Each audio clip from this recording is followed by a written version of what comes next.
everyone, welcome back to Dani Daydreams. It's time for a story. So this time we're going to have a look at a Brothers Grimm tale.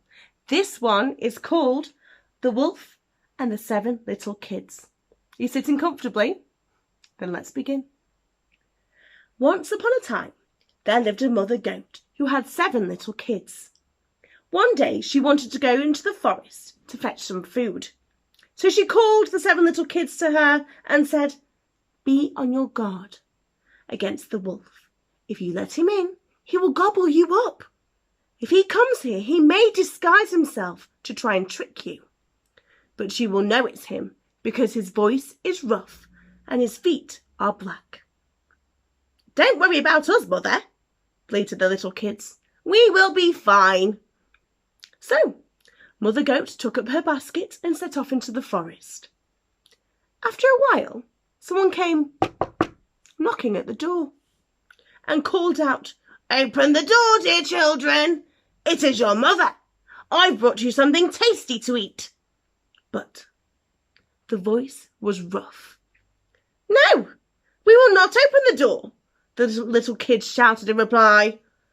"Our mother has a soft, kind, gentle voice. You must be the wolf." Then the wolf went away and ate a whole jar of honey to make his voice soft. He came back, knocked on the door and cried, "Open the door, dear children. It is your mother. I've brought you something tasty to eat." But the wolf put his black paws upon the window. "No, we won't let you in," the little kids shouted. "Our mother has white feet. You must be the wolf." Then the wolf loped off to the baker and stole a sack of flour. He scattered it over his feet until they were quite white. Then he went for a 3rd time to the house of the little kids. Once more he knocked and cried, "Open the door, dear children. It is your mother. I've brought you something tasty to eat."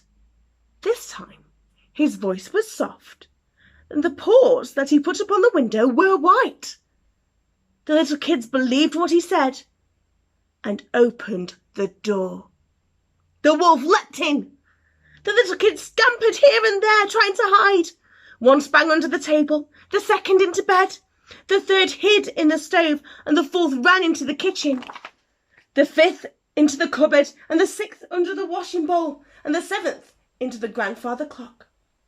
But the wolf found them. One by one he swallowed them up, all except for the youngest in the clock. Then the wolf felt full and uncomfortable. He staggered off for a lay down under a tree and slept off his enormous meal.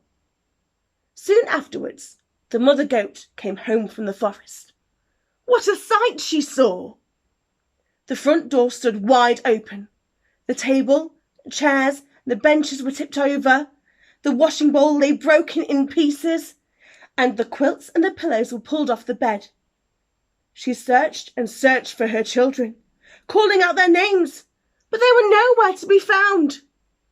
At last, the mother goat found the youngest kid trembling inside the grandfather clock. She took him out, and he told her that the wolf had come and eaten all the others. How the mother goat wept over the loss of her poor kids. Then she ran to find the wolf, and the youngest kid ran with her. They found the wolf lying under a tree, snoring loudly. And something was moving inside his belly. The mother goat's eyes opened wide. Could my poor kid still be in there alive? She gasped. She sent the little kid to fetch some scissors and a needle and a thread. Then the mother goat gently cut up the wolf's stomach. Pop, pop, pop, pop, pop, pop. Out sprang all the 6 little kids. The wolf had been so greedy that he'd swallowed them whole. The little kids brought big stones, and the mother goat, who put them inside the wolf's stomach and sewed them back up. She did it so carefully that he didn't feel a thing. Then Back home they raced and bolted the door. At length the wolf woke up. The stones in his stomach made him feel very thirsty, and he wanted to go to the well to drink. As he walked, the stones knocked against each other and rattled inside him. He reached the well and stooped to take a drink, but the heavy stones tipped him over and he toppled in. The stones carried him down to the bottom and he drowned.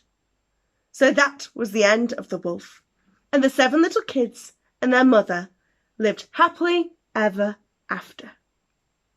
The end.